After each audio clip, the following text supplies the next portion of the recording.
Hello everybody, welcome back to our official YouTube channel of CLAT Preparation by 24/7. This is me दीक्षा पांडे और आज के guys इस video में हम बात करने वाले हैं कि लद्दाख में जो प्रोटेस्ट चल रहे हैं उसके पीछे का रीज़न क्या है और जो सोनम वांगचुक का अरेस्ट किया गया है वो क्या है। तो पूरे के पूरे मैटर को, पूरी की पूरी कंट्रोवर्सी को और प्रोटेस्ट को आज हम इस वीडियो में डिटेल में समझने वाले हैं।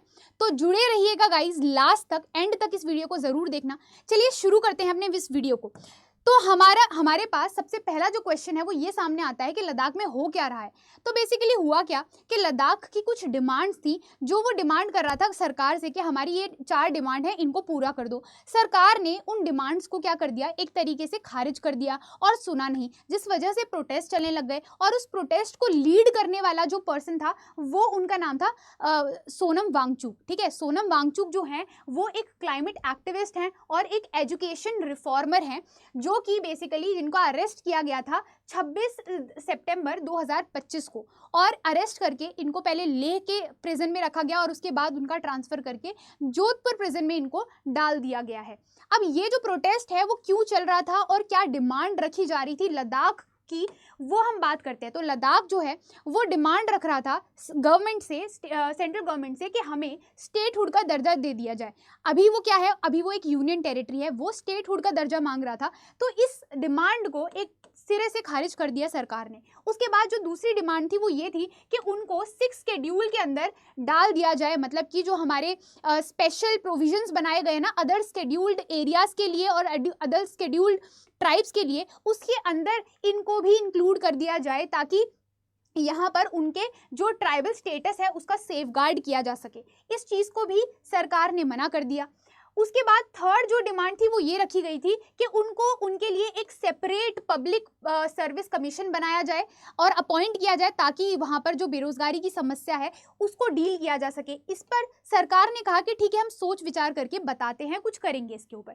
और जो फोर्थ डिमांड थी वो ये थी कि जो अभी पार्लियामेंट में 1 सीट है लद्दाख की, उसको बढ़ाकर 2 सीट कर दिया जाए। इसके ऊपर भी जो चर्चा थी वो यहाँ पर चल रही थी। अब ये जो 2 डिमांड्स थी ना, स्टेटहुड की और 6 शेड्यूल को यहाँ पर 6 शेड्यूल के अंदर लद्दाख को इंक्लूड करने की, ये 2 डिमांड जो है वो सरकार ने मानने से मना कर दिया, जिसके ऊपर पूरा प्रोटेस्ट जो है वो स्टार्ट हो गया। लद्दाख में बहुत सारे लोगों ने प्रोटेस्ट करना स्टार्ट कर दिया और इस प्रोटेस्ट को लीड कर रहे थे सोनम वांगचुक, और इसकी वजह से इनका अरेस्ट कर लिया गया।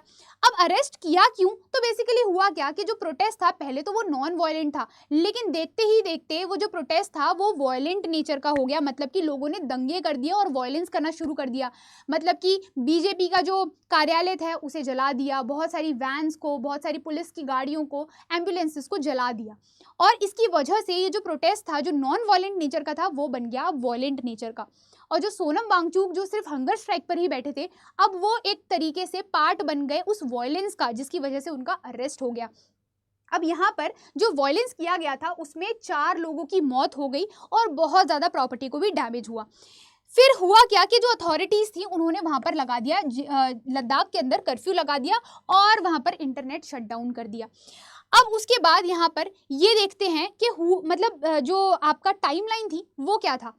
यहाँ पर जैसे ही वायलेंस स्टार्ट हो गया, पहले वो नॉन वायलेंट था, जैसे ही वायलेंस शुरू हो गया वैसे ही अगले ही दिन, मतलब कि आपका जो 26 सितंबर 2025 है, उस दिन सोनम वांगचुक को अरेस्ट कर लिया गया। और ये रीज़न दिया गया कि उन्होंने दंगे भड़काए हैं, उन्होंने कुछ प्रोवोकेटिव स्टेटमेंट दी हैं जिसकी वजह से वायलेंस हो गया, और इस ग्राउंड पर उनका प्रिवेंटिव डिटेंशन किया जा रहा है under NSA, national security act.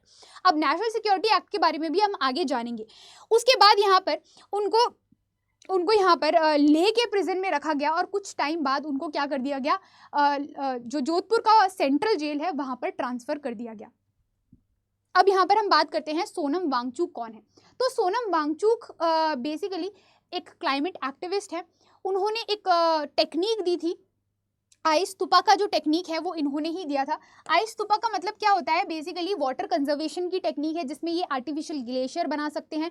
उसके अंदर जितना भी हमारा स्नो मेल्ट वाटर है उसको वो स्टोर कर सकते हैं और जब ड्राई समर्स आएंगे तब वो उसको इरिगेशन में यूज़ कर सकते हैं। तो बेसिकली वाटर कंजर्वेशन की एक टेक्निक है जो इन्होंने ही इन्वेंट की और इन्होंने ही लद्दाख को दी। तो ये एक क्लाइमेट एक्टिविस्ट भी हैं, साथ ही साथ में ये एक एजुकेशनल रिफॉर्मर भी हैं, क्योंकि इनका एक एनजीओ है जिसका नाम है SECMOL। इस एनजीओ के ये बेसिकली हेड हैं और इस एनजीओ को ये चलाते हैं, जिसमें एजुकेशन के ऊपर बहुत सारे रिफॉर्मेशंस के बारे में यहाँ पर स्टेप्स लिए जाते हैं। तो लद्दाख के अंदर इन्होंने बहुत सारे एजुकेशनल रिफॉर्म्स करवाए। अब हम आगे बढ़ते हैं कि बेसिकली गवर्नमेंट का स्टैंड क्या था। गवर्नमेंट ने जो अरेस्ट किया है तो उस पर गवर्नमेंट ने अपनी क्या सफाई दी है। तो गवर्नमेंट का ये कहना था कि जो सोनम वांगचुक हैं उन्होंने ऐसे स्टेटमेंट दिए, ऐसे प्रोवोकेटिव स्टेटमेंट दिए जिसकी वजह से जो दंगे हैं वो भड़क गए और वायलेंस यहाँ पर हो गया। पहले वो नॉन वायलेंट था, लेकिन उनकी स्टेटमेंट की वजह से लोग यहाँ पर आक्रोश में आ गए और एग्रेसिव हो गए और उन्होंने वायलेंस करना शुरू कर दिया। और यहाँ पर उन्होंने ये कहा कि अगर कोई भी पर्सन ऐसा लगता है गवर्नमेंट को कि वो क्या कर रहा है, वो हमारी नेशनल सिक्योरिटी के लिए और पब्लिक ऑर्डर के लिए खतरा बन रहा है या थ्रेट बन रहा है, तो हम उनको क्या कर सकते हैं, डिटेन कर सकते हैं प्रिवेंटिव डिटेंशन लॉ के अंडर, जो कि है हमारा NSA, that is national security act. तो नेशनल सिक्योरिटी एक्ट के अंदर इसी ग्राउंड पर उनको क्या किया गया था, अरेस्ट किया गया था कि उन्होंने प्रोवोकेटिव स्टेटमेंट दी और दूसरा ये कि वो पब्लिक ऑर्डर और नेशनल सिक्योरिटी के लिए खतरा बन सकते हैं। उसके बाद फिर हम बात करते हैं कि यहाँ पर जो आपका NSA है, NSA जो हमारी प्रिवेंटिव डिटेंशन लॉ है, उसके बारे में हम थोड़ा समझते हैं कि वो है क्या, जिसके अंडर में उनका अरेस्ट किया गया था। तो इसमें होता क्या है कि अगर किसी भी पर्सन को यहाँ पर एक तरीके से उसके ऊपर शक होता है कि वो खतरा बन सकता है हमारे पब्लिक ऑर्डर और सिक्योरिटी के ऊपर, तो उसका प्रिवेंटिव डिटेंशन किया जा सकता है। मतलब उसे पहले ही डिटेन कर लो, इससे पहले कि वो खतरा बने उसे पहले ही जेल में डाल दो। ये होता है प्रिवेंटिव डिटेंशन, जो कि हमारे NSA के अंदर दिया हुआ है। और इसके अंदर जो बेल होती है वो भी बहुत आसानी से नहीं मिलती है, प्लस इसके अंदर जो ग्राउंड ऑफ डिटेंशन है उसको भी बहुत खुल के शेयर नहीं किया जाता। मतलब कि आपका जो ग्राउंड ऑफ डिटेंशन है वो भी नहीं बताया जाता है जनरली। उसके बाद यहाँ पर हुआ क्या, जो डिटेनीज जो हैं उनको ट्रांसफर भी कर सकते हैं। ठीक है, ये जो NSA है वो ये पावर देता है सरकार को कि अगर आप किसी को डिटेन कर रहे हो, उस डिटेनी को आप ट्रांसफर भी कर सकते हो एक जेल से दूसरे जेल में। और वही हुआ, जो सोनम वांगचुक हैं वो पहले लेह की जो जेल है उसमें वो डिटेन थे, उसके बाद उनका ट्रांसफर करके उनको जोधपुर भिजवा दिया गया और अब वो जोधपुर सेंट्रल जेल में बंद है। अब यहाँ पर जो क्रिटिसिज्म है वो ये आया कि यहाँ पर हो क्या रहा है कि जो जुडिशियल ओवरसाइट है उसको वीकन किया जा रहा है, लॉज को इतना ज़्यादा स्ट्रिंजेंट बना दिया है और उसके ऊपर कोई भी जुडिशियल रिव्यू नहीं करवा पा रहा है, कोई जुडिशली का रिव्यू भी नहीं है, ना इंटरफेरेंस है, जिसकी वजह से यहाँ पर जो एक्टिविस्ट हैं उनकी डिमांड्स को, उनके वॉइसेस को रोका, मतलब एक तरीके से सप्रेस किया जा रहा है और इस पावर का मिसयूज़ कर रही है सरकार जो NSA के अंदर उनको दे रखी है।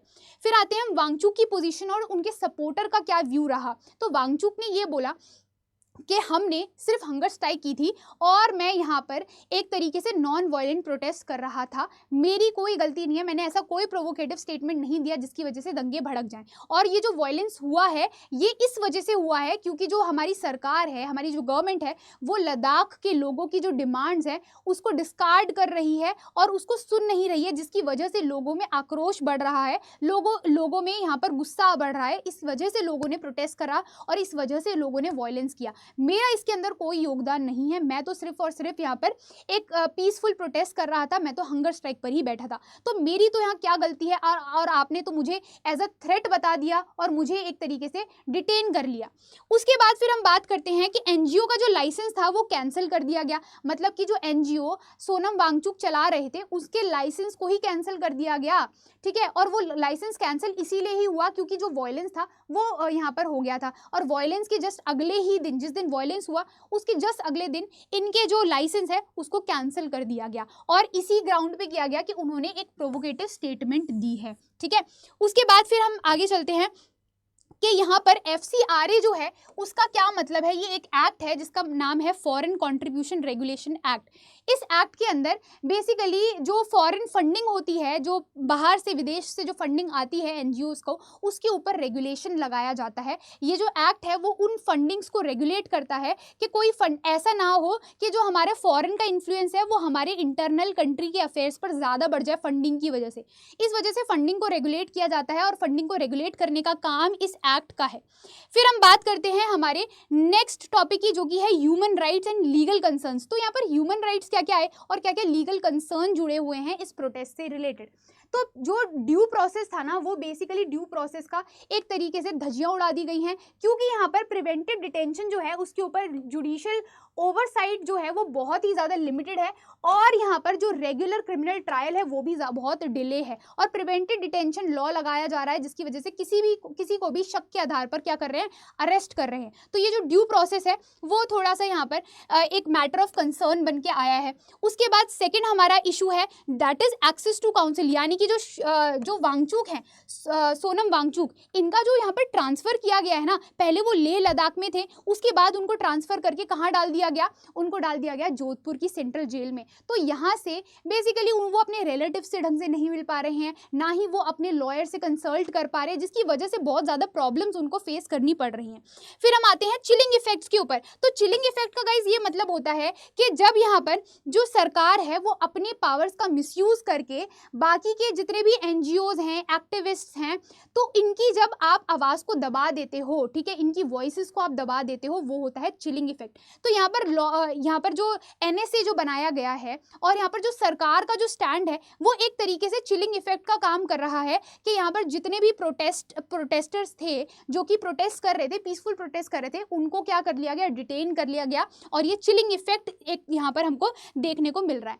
फिर यहाँ पर क्या अब आगे क्या होने वाला है, तो हो सकता है यहाँ पर कि जो एडवाइजरी बोर्ड है वो अभी अपना रिव्यू देगी कि 12 महीने तक का यहाँ पर उनका जो एक्सटेंशन है प्रिवेंटिव डिटेंशन के अंदर, वो यहाँ पर उनका बढ़ाया जाना चाहिए या फिर नहीं बढ़ाया जाना चाहिए। तो ये जो बात है वो भी अब आगे हमको देखने को मिलेगी कि क्या स्टैंड है एडवाइजरी बोर्ड का। फिर क्रिमिनल केसेस यहाँ पर काफ़ी सारे हमको देखने को मिल सकते हैं। जो प्रोटेस्ट हुआ है, सेपरेट FIR फाइल की जा सकती हैं राइटिंग के अगेंस्ट में, आर्सन और वायलेंस के अगेंस्ट में, जो कि यहाँ पर अभी हुआ है। उसके अलावा यहाँ पर कोर्ट में पिटिशंस भी यहाँ पर हमें काफ़ी सारी देखने को मिल सकती हैं, जो कि यहाँ पर एक तरीके से एनएसए को चैलेंज करे, है ना। जो एनएसए है that is national security act, जिसके अंदर प्रिवेंटिव डिटेंशन लॉज बनाए गए हैं, उनको चैलेंज करने के लिए बहुत सारी सुप्रीम कोर्ट में पिटिशंस वगैरह फाइल की जा सकती हैं।